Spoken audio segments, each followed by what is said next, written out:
அஸ்ஸலாமு அலைக்கும் வரஹ்மத்துல்லாஹி வபரகாத்துஹு.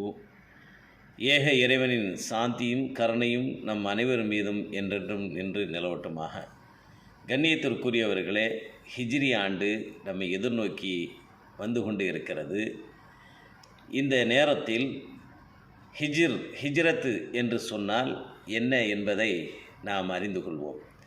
ஹிஜ்ரத் என்ற அரபு சொல்லுக்கு இடம்பெயர்தல், புலம்பெயர்தல், விட்டு விடுதல், வெறுத்து விடுதல் என்று பல அர்த்தங்கள் இருக்கின்றது.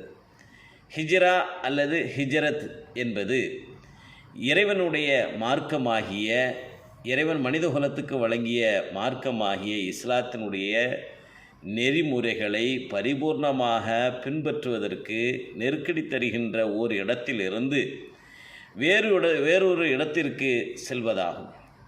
இஸ்லாத்தின் பிரகாரம் வாழ்வதற்கு யாம் வசிக்கக்கூடிய இடம் நமக்கு தோதுவானதாக இல்லை என்று சொன்னால், தோதுவான இடத்தை நோக்கி நாம் இடம்பெயர்ந்து செல்வதற்கு பெயர்தான் ஹிஜ்ரத் என்று சொல்லப்படும். அன்பானவர்களே,